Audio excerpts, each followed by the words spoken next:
Émission spéciale Burkina Faso. Première partie, nouveau coup d'État consommé dans ce pays. Ensuite, scène de liesse dans la capitale avec des drapeaux russes. Après la pause, nous resterons toujours à Ouagadougou, au Burkina Faso. Ibrahim Traoré compte revoir les termes de la coopération avec la France. Puis Togo, Burkina Faso, encore Paul-Henri Sandaogo Damiba a quitté Ouagadougou. Pour Lomé, nos invités sont en place. Emmanuel Vivien Tomi, conseiller en communication politique, directeur de publication de Plume Livre. Germain Pouli, directeur de publication de Togo Réveil. Et Joa Komi Talaké, il est journaliste, directeur de publication de Afrique Plume. Chers invités, bonjour. Emmanuel Vivien Tomi, vous allez bien? Oui, ça va Michel. Bonjour du côté de Ouagadougou, de Bamako, mais aussi de Conakry, où nous sommes très suivis présentement. Bonjour à tous les Burkinabés de la diaspora. Nous prions toujours pour que la paix règne au pays des hommes intègres. Alors, vous allez bien, Germain, en pleine Oui, forme? je vais bien, grâce à Dieu. Bonjour à Michel et bonjour à tous les téléspectateurs de Niveau Type. Alors, Joa Komi Talaké, bonjour, vous allez bien? Oui, c'est la première fois Michel. de vous avoir chez nous. Tout va Je bien? vais très bien, par la grâce de Dieu, tout va bien. Allez. Bonjour à tous ceux qui nous suivent. C'est officiel, Nouvelle Homme Fort prend les commandes au Burkina Faso. Il s'agit d'un jeune capitaine qui a finalement pris le dessus sur le colonel Damiba. Il s'appelle Ibrahim Traoré. On va d'abord parler de lui. Emmanuel Vivien Tobi, c'est qui Ibrahim Traoré? Ibrahim Traoré, c'est un militaire burkinabé, très jeune, la trentaine, je crois maintenant 34 ou 35 ans, qui a fait quand même ses preuves au niveau des missions à lui confiées par la hiérarchie et qui dirige également une compagnie, je crois que c'est Kaya. Oui, Kaya. Et il était l'un des amis de M. Damiba, comme toujours. Vous savez que le Burkina Faso est un pays de coups d'État. Il y a eu plusieurs coups d'État, renversement sur renversement. Ce n'est pas la première fois qu'il y a même un renversement en moins de 8 mois, puisque le Burkina avait connu déjà ça, il y avait eu un renversement. Et donc, Ibrahim Traoré, c'est un jeune soldat qui pense qu'il peut faire mieux à la place de Damiba. Mais en réalité, je pense que on ne peut pas dire qu'il est mal parti, mais il pouvait mieux faire. Parce que ce qui se passe présentement au Burkina Faso, on peut l'éviter, puisqu'on n'a pas le droit de s'amuser avec la vie d'un peuple, la vie des hommes, la vie humaine. Parce qu'on peut éviter cette violence gratuite. On peut trouver d'autres moyens. J'étais de ceux qui avaient condamné le coup d'État. Le coup d'État n'est jamais démocratique. Un coup d'État, ce n'est pas une révolution. Même la révolution n'est pas démocratique, mais bon, on peut dire qu'il y a quand même la population ou une grande masse de la population. Mais un coup d'État, c'est un cerveau, un noyau qui s'impose par la force des armes et qui prend effectivement le fauteuil présidentiel. Les premiers discours que le jeune chef d'État de fait, Ibrahim Traoré, commence par servir, moi ça me fait rire parce que dire nous allons donner le pouvoir ou bien désigner notre président d'ici la fin du mois, c'est mal connaître ce que c'est qu'un fauteuil présidentiel. C'est d'où là-bas. Et on sait, en Côte d'Ivoire, il y a eu un militaire, général, Robert Gueye avait dit plus que ça. Nous sommes venus pour balayer la maison. Et je suis les journalistes. Soyez rassurés, nous ne sommes pas venus pour rester. Mais il a fallu malheureusement qu'il perde la vie. On aurait pu l'arrêter ou faire autrement, mais il a été dégommé ou neutralisé, comme on le dirait dans les termes militaires. Aujourd'hui, Ibrahim Traoré est observé parce que on le connaît un peu sur le plan militaire, oui, mais sur le plan politique, on ne sait pas trop ce qu'il peut faire de mieux. Surtout qu'il a perdu un peu de temps. Vous savez, un coup d'État, ça se passe vite, c'est une question de minutes et d'heures. Et il a commencé des consultations avec les généraux, avec les officiers les plus gradés. Mais je pense que pour faire un coup d'État, il fallait avoir tous ces plans-là avant de commencer. Il ne s'agit pas de renverser celui qui est là et maintenant de commencer par chercher des alliés. Et la question de mettre la foule dans la rue, on sait comment ça se passe. Ouais. Quand on a fait un coup d'État, vous voyez, les mêmes personnes qui avaient salué Damiba, c'est les mêmes personnes qu'on retrouve aujourd'hui dans la rue. Donc, on attend de voir ce que Ibrahim Traoré peut faire. Mais déjà, ces promesses de semaine-là, c'est mal parti parce que quand on fait un coup d'État, on nous dit qu'en quelques semaines, nous allons partir et on va désigner, ou bien on attend d'être désigné ou d'être confirmé, comme au Tchad. Voilà. Alors, Germain Pouli, dites-nous, qu'est-ce qui a amené à tout ce qui est arrivé tout récemment au Burkina Faso, un second coup d'État à l'espace de 8 mois? Oui, c'est pas surprenant. On en a vu aussi au Mali, où on estimait que la direction que prenait la transition n'est pas celle qui avait amené le coup d'État. Donc au Burkina Faso, c'est pratiquement la même chose. Là, c'est 8 mois d'intervalle. En janvier, il y a un coup d'État. Et la raison du coup d'État, c'est que le président Kaboré est incapable de régler les problèmes sécuritaires.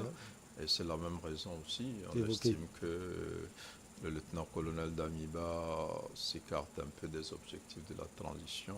Le principal objectif, d'ailleurs, qui est la sécurisation du territoire burkinabé. Donc, on estime qu'il jette ses énergies ailleurs. On entend aussi dire qu'il se serait enrichi en si peu de temps. On entend aussi dire qu'il n'écoute pas les conseils qu'on a cherché à lui parler. On lui a dit un certain nombre de choses qu'il n'a pas réagi. Donc finalement, on lui reprocherait même sa proximité avec les Français.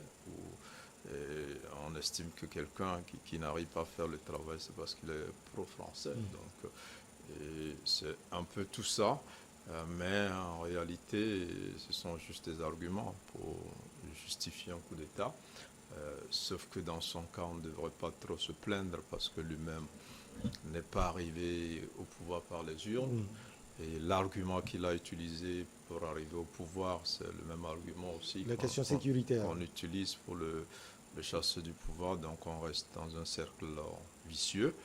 Et celui qui vient, certainement, s'il s'amuse à vouloir régler la question sécuritaire, c'est sûr qu'il aura le même problème, les mêmes difficultés. Et donc, avec la lassitude, on dira aussi qu'il est un incapable et qu'il faut qu'il dégage. Donc, je pense qu'on est dans un cercle vicieux fermé duquel on devrait sortir. Mais quand on l'écoute et quand il dit qu'il va remettre le pouvoir à une personnalité civile ou militaire que les populations auraient choisi, on se dit, bon, peut-être il ne veut pas s'accrocher au pouvoir. D'ailleurs, il dit qu'il n'a pas cherché à prendre le pouvoir. On l'a choisi. Bon, maintenant, on l'a choisi. S'il veut remettre à une personnalité civile, moi, je ne vois pas pourquoi on a chassé Kaboré. Si on veut remettre encore à un civil, autant remettre à celui qui a été élu et qui n'a pas eu l'occasion de finir son mandat. Mais je ne pense pas. Je pense que tout ça, c'est des discours politiques. Nous assistons à l'émergence d'une race d'officiers assez intelligents, assez politiciens aussi, qui savent le discours qu'il faut tenir pour avoir les populations donc derrière eux. Et ils espèrent diriger le pays sur des bases sécuritaires d'abord, parce que le terrorisme justement donne cet argument. Mais on sait que là, tout seul, ils ne pourront pas, même avec l'appui des partenaires, et on pense déjà à la Russie, ça va être aussi compliqué, puisque le Mali aussi n'est pas au bout de ses peines. Et on dit généralement c'est une question beaucoup plus collective. Il faut plusieurs pays pour arriver à bout de ce phénomène. On ne sait même pas si on y arrivera.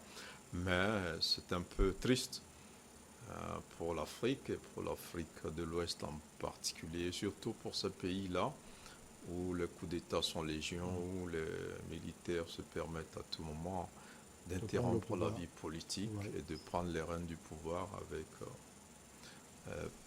plus ou moins de succès, à part Blaise Compaoré. Je crois que pour les autres, ça a été des aventures assez compliquées qui se sont très mal achevées. Alors, Joa Talaké, à entendre les différents acteurs, on a l'impression que c'est un problème interne, un problème lié à l'armée même du Burkina Faso. Oui, vous savez, monsieur Germain? Germain vient de dire quelque chose qui m'a été très important. Vous savez, s'il faut remonter un peu sur les causes lointaines qui ont poussé ou qui ont amené Traoré à faire ce coup d'État, je vais juste classer ça en 3 phases. Vous connaissez forcément Zungrana Emmanuel, Oui, Zungrana Emmanuel. qui a été Qui est en condamné, prison, oui. qui a été emprisonné, qui est même en prison. Vous savez, le 10 janvier, le monsieur a été accusé d'avoir tenté un coup d'État à Roch-Marc Christian Kaboré. Et au même moment, c'est-à-dire en quelques semaines, le coup d'État a été consommé par maintenant Damiba. En temps normal, selon mes analyses, il devrait forcément ne pas s'impliquer en gardant ce type-là, ce lieutenant-colonel, donc en prison. Il devait participer à la cohésion pour pouvoir le libérer, histoire de ne pas avoir une certaine scission au sein de l'armée. Ouais. Il ne l'a pas fait. La deuxième cause que je vais ici mentionner, c'est le limogeage du ministre de Défense le 13 septembre Oui. 2022. Au lieu Vous même, savez, il a pris le poste finalement. les présidents, d'accord, les présidents intelligents, que ce soit des pays du tiers-monde, que des pays, Il y en a qui ne sont pas intelligents. des pays du monde développé, Bon, savent non, attends, que je le vois, poste, tous les présidents sont intelligents. oui, je sais, tout le Tous les monde. présidents sont intelligents. Tout à fait, je n'accuse pas les présidents de ne pas être intelligents. Voilà. Parce qu'avant d'assumer le poste de fonction Ouais, Il faut de la avoir- République, il faut il faut avoir avoir quand même la quelque valeur chose, voilà, dans la tête. C'était une manière de parler. Oui. Vous savez, tous ces présidents savent que le poste de ministre de Défense est un poste très stratégique. Et donc, en limogeant un ministre qui a de surcroît un général, c'est Barthélemy, je pense qu'il a envoyé un message clair, non seulement à l'opinion nationale, mais aussi à l'opinion internationale. Comme quoi, au sein même de sa gouvernance, il y a un problème. Ça, c'est la deuxième cause mondiale. Maintenant, le troisième ici, c'est quoi? Vous savez, Damiba, en venant au pouvoir, il a franchi l'ordre constitutionnel. Il n'est pas venu au pouvoir en tant qu'homme normal pour venir au pouvoir. Alors, en affichant clairement le fait de se rallier avec Mohamed et Alassane Ouattara, il a remué dans la plaie qui ne devait pas le faire. Mohamed, c'est qui Mohamed Bazoum. Bazoum. Ah oui, Mohamed Bazoum. Il a remué ainsi dans la plaie. Parce que vous savez, le Burkina n'est pas un peuple ordinaire. Il était chez Goïta aussi. Selon les dits, il était également à Lomé. Donc il a fait un tour partout.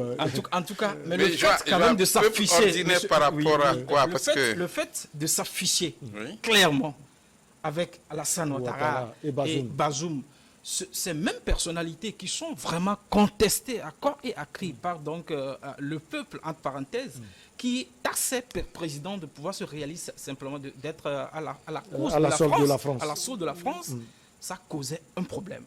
La dernière cause que je vais ici citer et qui fait partie aussi des éléments très probants, c'est forcément le fait qu'il n'a pas pu écouter le jeune Traoré. Parce que le jeune a dit qu'il a eu le temps de l'approcher. En tout cas, selon ses dires, il dit qu'il a parlé en vain et qu'il n'a pas essayé d'écouter. Alors qu'il était même le cerveau. Il connaissait quand même la carrure de ce jeune homme. Il était le cerveau même qui a permis aussi que le coup soit consommé. L'écouter sur le plan sécuritaire, ça dit, le jeune a proposé sans doute des stratégies sécuritaires qui n'ont jamais été acceptées et mises en place. Alors, Emmanuel Vivien Thomier, est-ce que vous retrouvez dans les causes de notre ami Talaké, il a dit des choses qui sont quand même importantes à écouter? Oui, sauf que, bon, moi je ne suis pas d'accord sur certains termes. Même quand il a dit le Burkina, ce n'est pas un peuple ordinaire. Bon, ordinaire par rapport à quoi? Ensuite, il ne faut pas confondre non plus la gestion de l'armée à la gestion du pays. Sur le plan sécuritaire, l'officier Ibrahim Traoré, devenu président de fait aujourd'hui, peut faire des propositions, faire des suggestions. Mais ces suggestions s'arrêtent au niveau sécuritaire.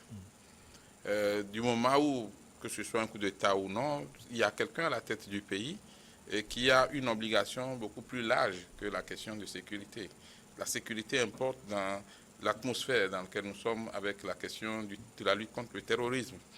Maintenant, aujourd'hui, dire que M. Ibrahim Traoré n'a pas été écouté, et donc cela fait partie des causes qui ont amené à dans ce tous les coup cas, il a d'État. dit, hein, moi-même je l'ai écouté, Oui, il dit qu'il a rendu visite mais à quand maintes vous êtes reprises. président de la République, vous savez combien de propositions vous recevez par jour, venant de vos concitoyens. Il y en a tellement plein. Et moi, je dis, la base est faussée. On ne peut pas gérer un pays à partir de coups d'État, d'abord. Secondo, cette histoire de nous rabattre les oreilles avec les questions de la France, mais laissez la France libre un jour quand même.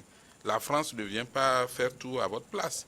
Mais si vous, comme on le dit chez nous les Africains, c'est le visage que le chat a présenté et le visage que le chien présente qui occasionne celui qui doit aller au champ. Oui, c'est clair, parce que on n'est plus en 1986, on n'est même plus en 1990. Nous sommes là en 2022. Donc, ces discours de panafricanistes, ça veut dire être contre la France, moi, je ne vais plus l'avaler. Nous devons nous affirmer. Alors, aujourd'hui, les coups d'État ne constituent pas les meilleurs moyens pour diriger nos pays.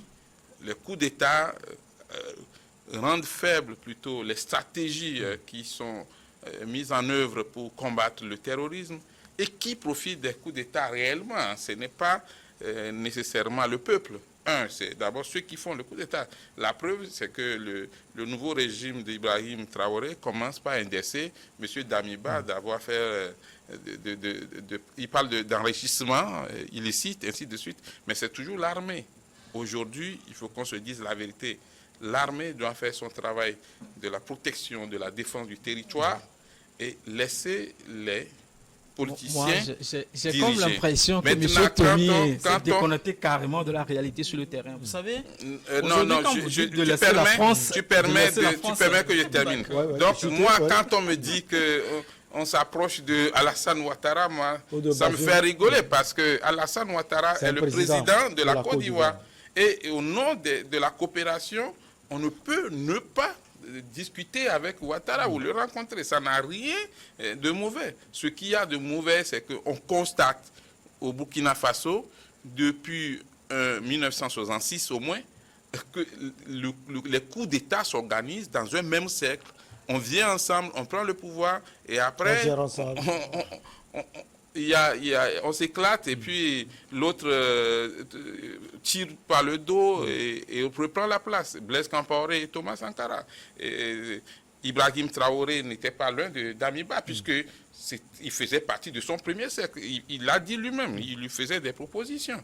Maintenant, si vous dites que vous avez formé une sorte de mouvement de gestion de la transition, vous devez trouver un processus pour pouvoir vous entendre. Maintenant, on met la sécurité du Burkina Faso en danger chaque fois qu'on fait le coup d'État. Alors, si dans 4 mois ou dans 3 mois, un autre revient encore avec un coup d'État. En disant que Ibrahim Traoré ne l'a pas écouté. Ou bien si on choisit un autre et Ibrahim Traoré refuse de partir. Mais je pense qu'il faut sécuriser maintenant le Faso. On ne peut pas continuer sur ce chemin. Les coups d'État sont antidémocratiques. Et ceux qui sont dans la rue et qui crient que, bon, vive les coups d'État, je crois qu'ils se trompent. Allez, on va marquer la pause. On revient puisqu'on parle du Burkina Faso. On va donner aussi la parole à Germain et puis à Joa Komi Talaki.